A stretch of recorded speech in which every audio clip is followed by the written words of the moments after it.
दोस्तों नमस्कार। आप सभी के लिए आज मैं अर्थशास्त्र विषय का ये जो पेपर लेकर आया हूँ, इसमें से आप लोगों के एग्ज़ाम में 101% क्वेश्चन देखने को मिलेंगे। आप जैसे ही सुबह एग्ज़ाम देने जाओ तो इसको ज़रूर पूरा देख कर जाना। चलिए स्टार्ट करते हैं बिना देर किए, और सारे आंसर मैं आप लोगों को बताऊँगा। थोड़ा जल्दी से आप आंसर याद रख के जाना एग्ज़ाम देने। सही विकल्प चुनकर लिखिएगा। पहला क्वेश्चन है आपका, श्रम उदाहरण है तो ये परिवर्तनशील साधन का उदाहरण है। उचित विकल्प चुनिए। लाभ बराबर, तो इसमें आगम माइनस लागत, आगम माइनस लागत आपका आंसर होगा। नेक्स्ट क्वेश्चन है, उस केंद्रीय समस्या की पहचान कीजिए जो उत्पादित की जाने वाली वस्तुओं की मात्रा से संबंधित है।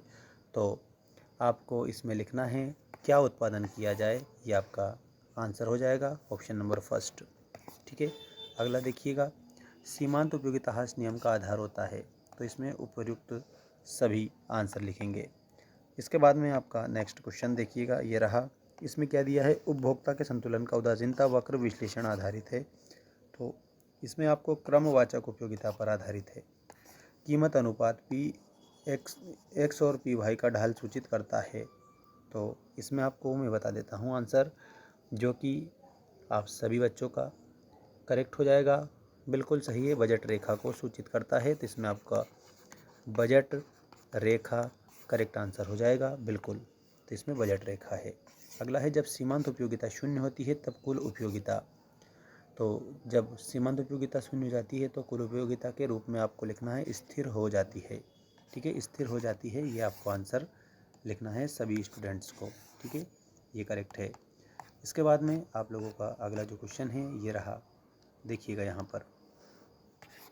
औसत लागत वक्र का आकार यू आकृति का होता है। पूर्ण प्रतियोगिता में एक फर्म की कीमत स्वीकार्य होती है।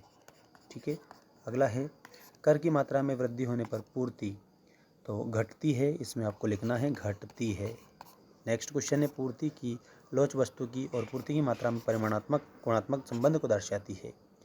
इसमें लिखना है आप लोगों को, जो कि हो जाएगा कीमत।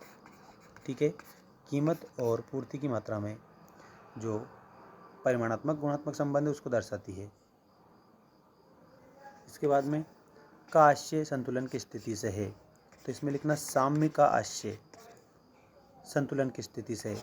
उत्पादन की प्रति इकाई लागत को क्या कहते हैं, इसको क्या बोला जाता है, तो औसत लागत बोला जाता है। इसमें आपको औसत लागत आंसर करना रहेगा करेक्ट। ठीक है, इसके बाद में आपका सही जोड़ी बनाने वाला क्वेश्चन आ चुका है, देखिएगा।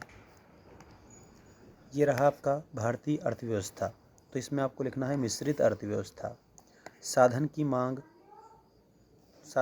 के आगे आपको लिखना है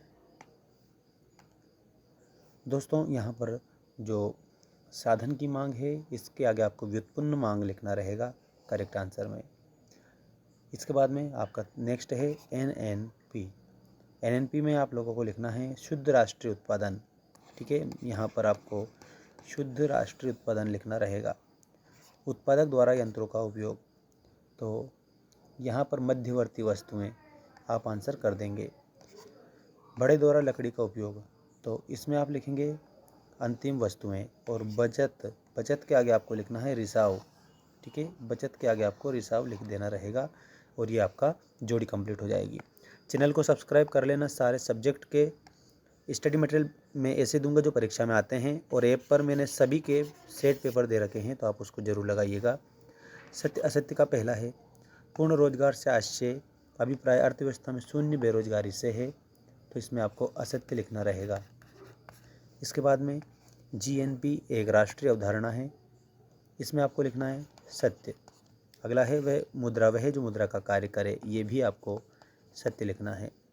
भारत में 10 रुपये के सिक्के का वस्तुमान इसके द्रव्यमान से अधिक होता है। तो इसमें आप लोगों को असत्य लिखना रहेगा दोस्तों। ठीक है, अगला देखिए, वस्तु विनिमय प्रणाली में मूल्य का मापन बहुत कठिन होता है। तो इसमें बिल्कुल आपको सत्य लिखना रहेगा।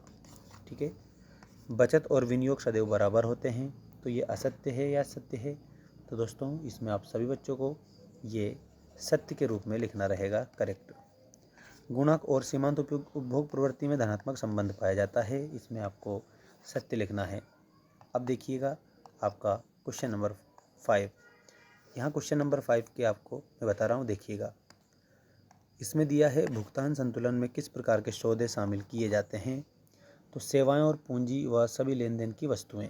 तो मैं बता देता हूँ, एक तो सेवा व पूंजी और लेन देन की सभी वस्तुएं, ठीक है, लेन देन की सभी वस्तुएं। अगला देखिए, नेक्स्ट आपका क्वेश्चन, औसत उपभोग प्रवृत्ति और औसत बचत प्रवृत्ति का योग क्या होता है।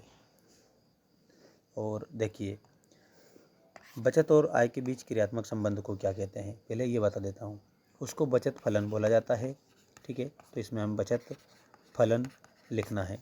अगला है औसत उपभोग प्रवृत्ति और औसत बचत की योग का जो क्या कहते हैं, तो उसको याद रखिएगा। करेक्ट आपका आंसर हो जाएगा 1 के बराबर, क्या होगा, 1 के बराबर होगा योग, ठीक है, 1 के बराबर लिख देना। अगला है उस कर का नाम बताइए जिसका भार कर चुकाने वाले व्यक्ति पर ही पड़ता है। तो वो है आपका प्रत्यक्ष कर, प्रत्यक्ष कर। नेक्स्ट है राजस्व घाटा की गणना किस प्रकार की जाती है।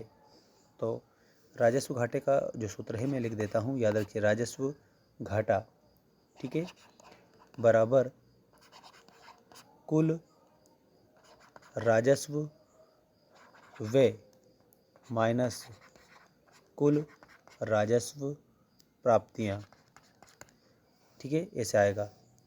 प्राथमिक घाटा की गणना का सूत्र क्या है। तो इसमें प्राथमिक जो घाटा है, इसमें आप लोगों को सभी बच्चों को प्राथमिक घाटा का सूत्र बताना है। देखिएगा, मैं बताता हूँ आपको सभी बच्चों को सूत्र। प्राथमिक घाटा का जो सूत्र है वो आप देखिएगा, यह है आपका प्राथमिक घाटा का सूत्र, यहाँ पर आप देख सकते हो, ठीक है, देखिएगा कंप्लीट। प्राथमिक घाटा का सूत्र निकल कर आ चुका है आपकी स्क्रीन के सामने, ये रहा प्राथमिक घाटे का सूत्र। प्राथमिक घाटा बराबर राजकोषीय घाटा माइनस ब्याज भुगतान, ये आपका प्राथमिक घाटे का सूत्र है। दोस्तों, सभी बच्चे चैनल को सब्सक्राइब करके रखना। धन्यवाद। Best of luck for your examination.